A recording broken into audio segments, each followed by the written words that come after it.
या देवी सर्वभूतेषु मां शक्ति रूपेण संस्थिता नमस्तस्यै नमस्तस्यै नमस्तस्यै नमो नमः। ओम दुम दुर्गाय नमः। आप सभी को चैत्र नवरात्रि की हार्दिक शुभकामनाएं। माँ भगवती जगदम्बा की कृपा सदैव आप पर बनी रहे। आज चैत्र नवरात्रि का दूसरा दिन है और आज की वीडियो में आप सुनेंगे दुर्गा सप्तशती का अध्याय 2 और 3। इस अध्याय को सुनने से पहले आप सुनेंगे दुर्गा सप्त श्लोकी। तो माँ दुर्गा के नाम का उच्चारण कीजिए, ओम नमः चंडिकाय, और अब पूरे भक्ति भाव से इस पाठ का श्रवण करते हैं। भगवान शिव जी बोले, हे देवी, तुम भक्तों के लिए सुलभ हो और समस्त कर्मों का विधान करने वाली हो। कलयुग में कामनाओं की सिद्धि हेतु यदि कोई उपाय हो तो उसे अपनी वाणी द्वारा सम्यक रूप से व्यक्त करो। देवी ने कहा, हे देव, आपका मेरे ऊपर बहुत स्नेह है। कलयुग में समस्त कामनाओं को सिद्ध करने वाला जो साधन है वह मैं बताऊंगी, आप सुनिए। उसका नाम है अम्बा स्तुति। विनियोग है ओम। इस दुर्गा सप्त श्लोकी स्तोत्र मंत्र के नारायण ऋषि हैं। अनुष्टुप छंद है। श्री महाकाली, महालक्ष्मी और महासरस्वती देवता हैं और श्री दुर्गा की प्रसन्नता के लिए सप्त श्लोकी दुर्गा पाठ में इसका विनियोग किया जाता है। भगवती महामाया देवी ज्ञानियों के भी चित्त को बलपूर्वक खींचकर मोह में डाल देती है। हे माँ दुर्गे, आप स्मरण करने पर सब प्राणियों का भय हर लेती हैं और स्वस्थ पुरुषों द्वारा चिंतन करने पर उन्हें परम कल्याणमयी बुद्धि प्रदान करती हैं। दुख, दरिद्रता और भय हरने वाली हैं। देवी, आपके अतिरिक्त अन्य और कौन है जिसका चित्त सबका उपकार करने के लिए सदा ही दया से द्रवीभूत रहता हो। हे नारायणी, तुम हर प्रकार का मंगल प्रदान करने वाली मंगलमयी हो, कल्याणदायिनी शिवा हो, सब पुरुषार्थों को सिद्ध करने वाली शरणागत वत्सला, 3 नेत्रों वाली गौरी, तुम्हें नमस्कार है। शरण में आए हुए दीन दुखी एवं पीड़ितों की रक्षा में संलग्न रहने वाली तथा सबकी पीड़ा दूर करने वाली हे नारायणी देवी, तुम्हें नमस्कार है। सर्वस्वरूपा, सर्वेश्वरी तथा सब प्रकार की शक्तियों से संपन्न हे दुर्गे देवी, हर प्रकार के भयों से हमारी रक्षा करो, तुम्हें नमस्कार है। हे देवी, तुम प्रसन्न होने पर सब रोगों को नष्ट कर देती हो और कुपित होने पर मनोवांछित सभी कामनाओं का नाश कर देती हो। जो लोग तुम्हारी शरण में जा चुके हैं उन पर विपत्ति तो आती ही नहीं। तुम्हारी शरण में आए हुए मनुष्य दूसरों को भी शरण देने वाले हो जाते हैं। हे सर्वेश्वरी, तुम इसी प्रकार तीनों लोकों की समस्त बाधाओं को शांत करो और हमारे शत्रुओं का नाश करती रहो। इस प्रकार से श्री दुर्गा सप्त श्लोकी संपूर्ण हुआ और अब माँ भगवती दुर्गा का अपने मन में ध्यान करते हुए अध्याय 2 का श्रवण करते हैं। इसमें देवताओं के तेज से देवी के प्रादुर्भाव और महिषासुर की सेना के वध का वर्णन है। महर्षि मेधा बोले, प्राचीन काल में देवताओं और असुरों में पूरे 100 वर्ष तक घोर युद्ध हुआ था और देवराज इंद्र देवताओं के नायक थे। इस युद्ध में देवताओं की सेना परास्त हो गई थी और इस प्रकार संपूर्ण देवताओं को जीतकर महिषासुर इंद्र बन बैठा था। युद्ध के पश्चात हारे हुए देवता प्रजापति श्री ब्रह्मा को साथ लेकर उस स्थान पर पहुंचे जहां पर श्री भगवान शंकर विराजमान थे। देवताओं ने अपनी हार का सारा वृतांत भगवान श्री विष्णु और शंकर जी से कह सुनाया। वह कहने लगे, हे प्रभु, महिषासुर सूर्य, चंद्रमा, इंद्र, अग्नि, वायु, यम, वरुण तथा अन्य देवताओं के सब अधिकार छीनकर सबका अधिष्ठाता स्वयं बन बैठा है। उसने समस्त देवताओं को स्वर्ग से निकाल दिया है। वह मनुष्यों की तरह पृथ्वी पर विचर रहे हैं। दैत्यों की सारी करतूत हमने आपको सुना दी है और आपकी शरण में इसलिए आए हैं कि आप उनके वध का कोई उपाय सोचें। देवताओं की बातें सुनकर भगवान श्री विष्णु और शंकर जी को दैत्यों पर बड़ा गुस्सा आया। उनकी भौहें तन गईं और आंखें लाल हो गईं। गुस्से में भरे हुए भगवान विष्णु के मुख से बड़ा भारी तेज निकला और उसी प्रकार का तेज भगवान शंकर जी, ब्रह्मा और इंद्र आदि दूसरी देवताओं के मुख से प्रकट हुआ। फिर वह सारा तेज एक में मिल गया और तेज का पुंज वह ऐसा दिखता था जैसे कि जाज्वल्यमान पर्वत हो। देवताओं ने देखा कि उस पर्वत की ज्वाला चारों ओर फैली हुई थी और देवताओं के शरीर से प्रकट हुए तेज की किसी अन्य तेज से तुलना नहीं हो सकती थी। एक स्थान पर इकट्ठा होने पर वह तेज एक देवी के रूप में परिवर्तित हो गया और अपने प्रकाश से तीनों लोकों में व्याप्त जान पड़ा। वह भगवान शंकर का तेज था। उससे देवी का मुख प्रकट हुआ। यमराज के तेज से उसके शरीर के बाल बने। भगवान श्री विष्णु के तेज से उसकी भुजाएं बनी और चंद्रमा के तेज से दोनों स्तन और इंद्र के तेज से जंघा तथा पिंडली बनी और पृथ्वी के तेज से नितंब भाग बना। ब्रह्मा के तेज से दोनों चरण और सूर्य के तेज से उनकी अंगुलियां पैदा हुईं। वसुओं के तेज से हाथों की अंगुलियां एवं कुबेर के तेज से नासिका बनी। प्रजापति के तेज से उसके दांत और अग्नि के तेज से उसके नेत्र बने। संध्या के तेज से उसकी भौहें और वायु के तेज से उसके कान प्रकट हुए थे। इस प्रकार उस देवी का प्रादुर्भाव हुआ था।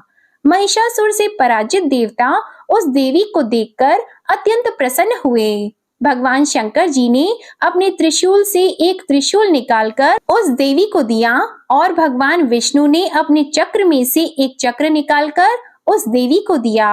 वरुण ने देवी को शंख भेंट किया। अग्नि ने इसे शक्ति दी। वायु ने उसे धनुष और बाण दिए। सहस्त्र नेत्रों वाले श्री देवराज इंद्र ने उसे अपने वज्र से उत्पन्न करके वज्र दिया और ऐरावत हाथी का एक घंटा उतारकर देवी को भेंट किया। यमराज ने उसे काल दंड में से एक दंड दिया। वरुण ने उसे पाश दिया। प्रजापति ने उस देवी को स्फटिक की माला दी और ब्रह्मा जी ने उसे कमंडलू दिया। सूर्य ने देवी के समस्त रोमों में अपनी किरणों का तेज भर दिया। काल ने उसे चमकती हुई ढाल और तलवार दी और उज्जवल हार और दिव्य वस्त्र उसे भेंट किए और इनके साथ ही उसने दिव्य चूड़ामणि दी। 2 कुंडल, कंकड़, उज्जवल अर्धचंद्र, बाहों के लिए बाजूबंद, चरणों के लिए नुपुर, गले के लिए सुंदर हंसली और अंगुलियों के लिए रत्नों की बनी हुई अंगूठियां उसे दी। विश्वकर्मा ने उनको फरसा दिया और उसके साथ ही कई प्रकार के अस्त्र और अभेद्य कवच दिए और इसके अतिरिक्त उसने कभी न कुम्हालने वाले सुंदर कमलों की मालाएं भेंट की। समुद्र ने सुंदर कमल का फूल भेंट किया। हिमालय ने सवारी के लिए सिंह और तरह तरह के रत्न देवी को भेंट किए। यक्षराज कुबेर ने मधु से भरा हुआ पात्र और शेष नाग ने उन्हें बहुमूल्य मणियों से विभूषित नागहार भेंट किया।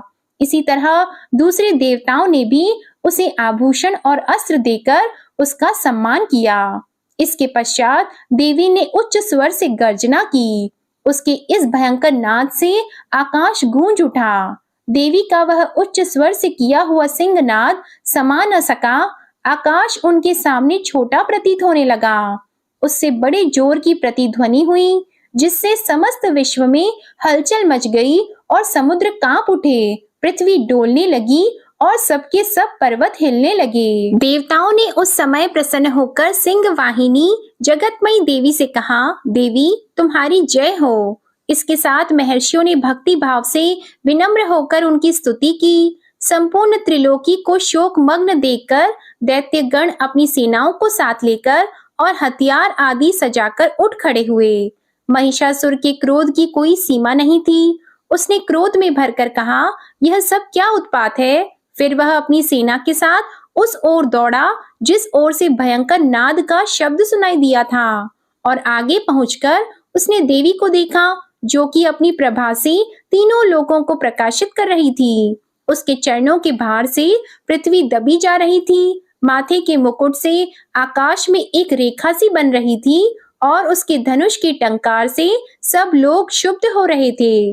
देवी अपनी सहस्त्रों भुजाओं को संपूर्ण दिशाओं में फैलाए खड़ी थी। इसके पश्चात उनका दैत्यों के साथ युद्ध छिड़ गया और कई प्रकार के अस्त्र शस्त्रों से सब की सब दिशाएं उद्भासित होने लगी। महिषासुर की सेना का सेनापति चिक्षुर नामक एक महान असुर था।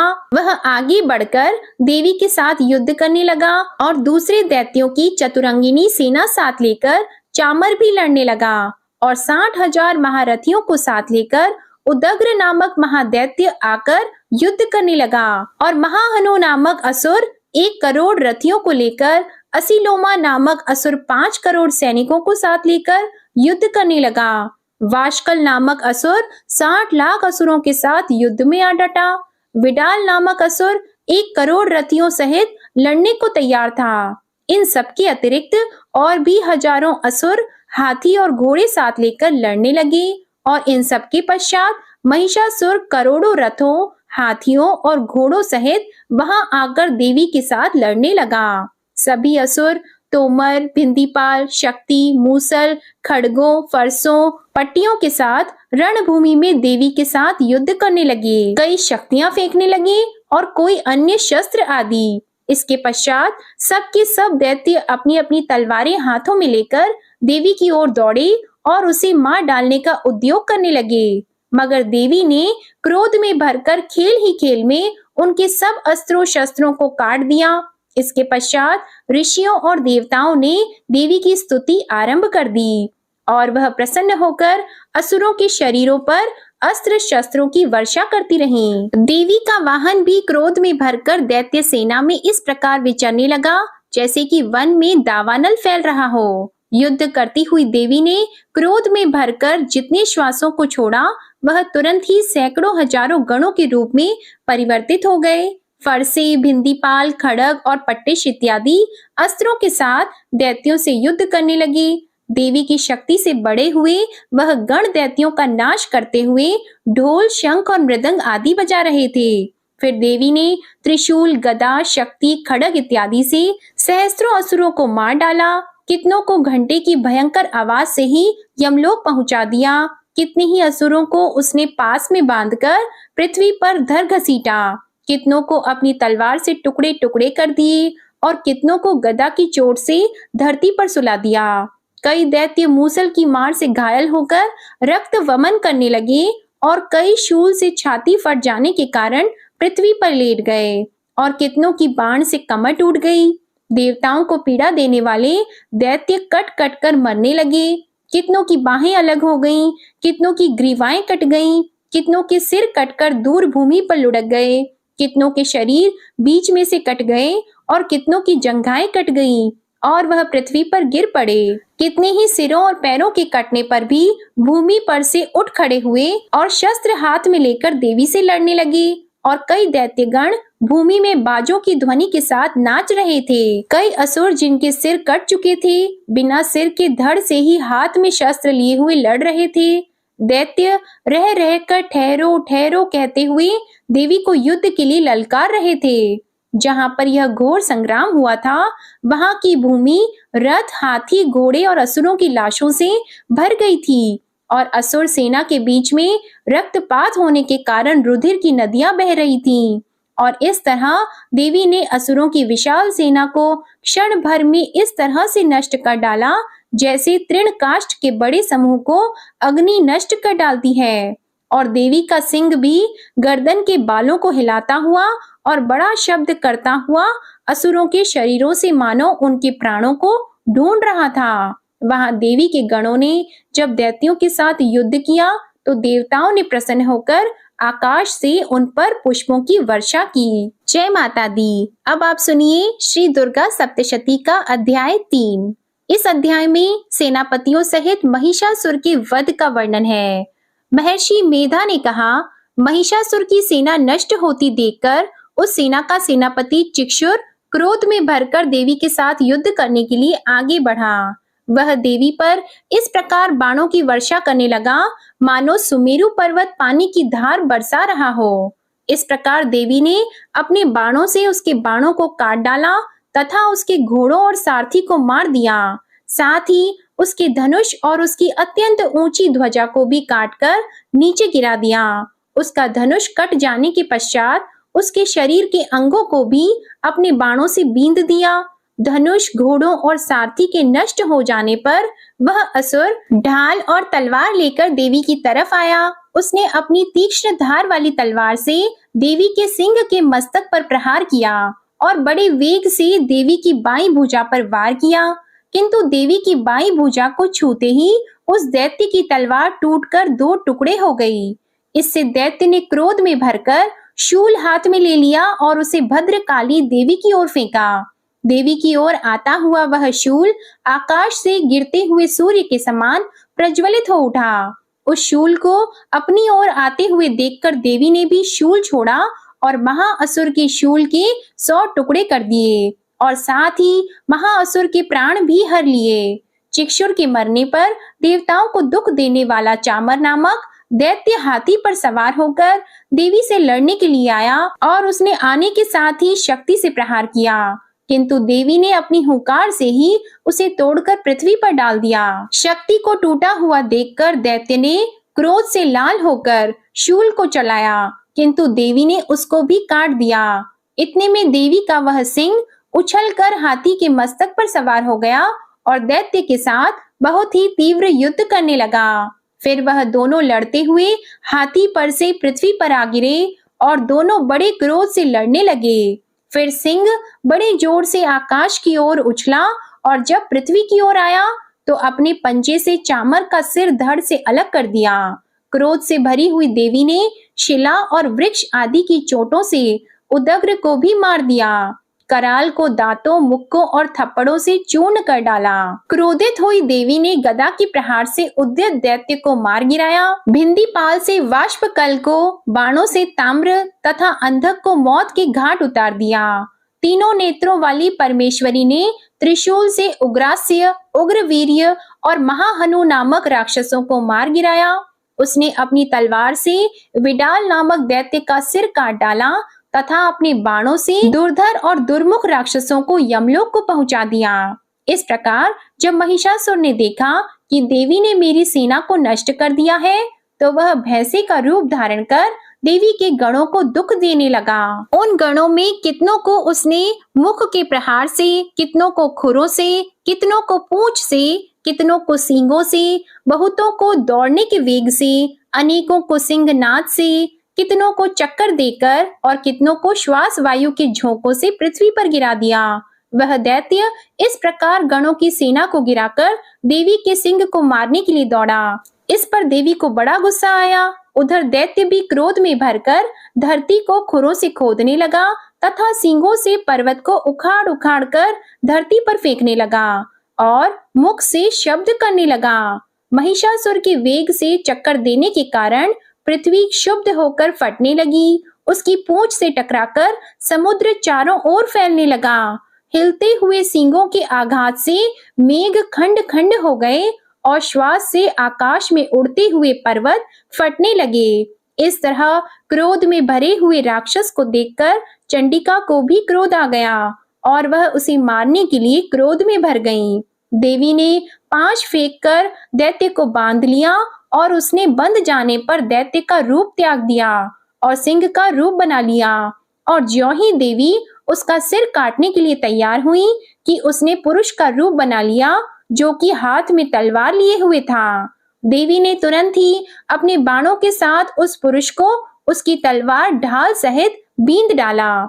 इसके पश्चात वह हाथी के रूप में दिखाई देने लगा और अपनी लंबी सूंड से देवी के सिंह को खींचने लगा और गरजने लगा। देवी ने अपनी तलवार से उसकी सूंड काट डाली। तब राक्षस ने एक बार फिर भैंसे का रूप धारण कर लिया और पहले की तरह चर अचर जीवों सहित समस्त त्रिलोकी को व्याकुल करने लगा। इसके पश्चात क्रोध में भरी हुई देवी बारंबार उत्तम मधु का पान करने लगी और लाल लाल नेत्र करके हंसने लगी। उधर बलवीर्य तथा मद से क्रोधित हुआ दैत्य भी गरजने लगा। अपने सींगों से देवी पर पर्वतों को फेंकने लगा। देवी अपने बाणों से उसके फेंके हुए पर्वतों को चूर्ण करती हुई बोली, ओ मूढ़, जब तक मैं मधुपान कर रही हूँ तब तू गरज ले और इसके पश्चात मेरे हाथों तेरी मृत्यु हो जाने पर देवता गरजेंगे। महर्षि मेधा ने कहा। यों कहकर देवी उछलकर उस दैत्य पर जा चढ़ी और उसको अपने पैर से दबाकर शूल से उसके गले पर आघात किया। देवी के पैर से दबने पर भी दैत्य अपने दूसरे रूप से अपने मुख से बाहर होने लगा। अभी वह आधा ही बाहर निकला था कि देवी ने अपने प्रभाव से उसे रोक दिया। जब वह आधा निकला हुआ ही दैत्य युद्ध करने लगा तो देवी ने अपनी तलवार से उसका सिर काट डाला। इसके पश्चात सारी राक्षस सेना हाहाकार करती हुई वहां से भाग खड़ी हुई और सब देवता अत्यंत प्रसन्न हुए तथा ऋषियों महर्षियों सहित देवी की स्तुति करने लगे। गंधर्वराज गान करने लगे तथा अप्सराएं नृत्य करने लगी। इस प्रकार श्री मार्कंडेय पुराण में सावर्णिक मनवंतर की कथा के अंतर्गत देवी महात्म्य में महिषासुर वध नामक तीसरा अध्याय पूरा हुआ। ओम नमः चंडिकाय। दुर्गा सप्तशती का अगला अध्याय आप कल की कथा में सुनेंगे। अब आप सुनिए दुर्गा चालीसा पाठ। नमो नमो दुर्गे सुख करनी, नमो नमो दुर्गे दुख हरनी। निरंकार है ज्योति तुम्हारी, तिहु लोक फैली उजियारी। शशि ललाट मुख महाविशाला, नेत्र लाल भ्रिकुटी विकराला। रूप मातु को अधिक सुहावे, दर्श करत जन अति सुख पावे। तुम संसार शक्ति ले कीना, पालन हेतु अन्न धन दीना। अन्नपूर्णा हुई जगपाला, तुम ही आदि सुंदरी बाला। प्रलय काल सब नाशनहारी, तुम गौरी शिव शंकर प्यारी। शिव योगी तुम्हारे गुण गावे, ब्रह्म विष्णु तुम्हें नित ध्यावे। रूप सरस्वती को तुम धारा, दे सुबुद्धि ऋषि मुनिन उबारा। धरयो रूप नरसिंह को अम्बा, परगट पई फाड़ कर खम्बा। रक्षा करी प्रहलाद बचायो, हिरण्याक्ष को स्वर्ग पठायो। लक्ष्मी रूप धरो जग माही, श्री नारायण अंग समाही। क्षीर संधु में करत विलासा, दया सिंधु दीजे मन आसा। हिंगलाज में तुम्ही भवानी, महिमा अमित न जात बखानी। मातंगी अरु धूमावती माता, भुवनेश्वरी बगला सुखदाता। श्री भैरव तारा जगतारिणी, छिन्न भाल भव दुख निवारिणी। के हरि वाहन सोह भवानी, लांगुर वीर चलत अगवानी। कर में खप्पर खड़ग विराजी, जाको देख काल डर भाजी। सोहे अस्त्र और त्रिशूला, जाते उठत शत्रु ही शूला। नगर कोट में तुम्ही विराजत, तिहु लोक में डंका बाजत। शुंभ निशुंभ दानव तुम मारे, रक्त बीज शंखन सहारे। महिषासुर नृप अति अभिमानी, जेहि अगभार मही अकुलानी। रूप कराल कालिका धारा, सीन सहित तुम तिहि सहारा। परी गाढ़ संतन पर जब जब भई सहाय, मातु तुम तब तब। अमरपुरी अरुबा सवलोका, तब महिमा सब रहे अशोका। ज्वाला में है ज्योति तुम्हारी, तुम्हें सदा पूजे नर नारी। प्रेम भक्ति से जो यश गावे, दुख दारिद्र निकट नहीं आवे। ध्यावे तुम्हें जो नर मन लाई, जन्म मरण ताको छुटी जाई। जोगी सुर मुनि कहत पुकारी, योग न हो बिन शक्ति तुम्हारी। शंकर आचार्य तप कीनो, काम अरु क्रोध जिति सब लीनो। निश दिन ध्यान धरो शंकर को, काहु काल नहीं सुमिरो तुमको। शक्ति रूप का मर मन पायो, शक्ति गई तब मन पछतायो। शरणागत हुई कीर्ति बखानी, जय जय जय जगदम्बा भवानी। भई प्रसन्न आदि जगदम्बा, दई शक्ति नहीं कीन विलंबा। मोको मातु कष्ट अति घेरो, तुम बिन कौन हरे दुख मेरो। आशा तृष्णा निपट सतावे, मोह मदादिक सब बिनशावे। शत्रुनाश कीजे महारानी, सुमिरो एक चित तुम्हें भवानी। करो कृपा हे मातु दयाला, रिद्धि सिद्धि दे करहु निहाला। जब लगी ज्यों दया फल पाऊं, तुम्हरो यश मैं सदा सुनाऊं। दुर्गा चालीसा जो कोई गावे, सब सुख भोग परम पद पावे। देवी दास शरण निज जानी, करहु कृपा जगदम्बा भवानी। श्री दुर्गा चालीसा समाप्त होती है। प्रेम से बोलिए माँ अम्बे की जय। उम्मीद है आपको आज का अध्याय पसंद आया होगा। अगर पसंद आए तो वीडियो को लाइक, शेयर और कमेंट में माँ भगवती की जय जरूर लिखिएगा और चैनल को भी सब्सक्राइब करिएगा। इसी के साथ आज गुप्त नवरात्रि के दूसरे दिन की कथा भी आप हमारे चैनल पर जरूर सुनिएगा। जय माता दी।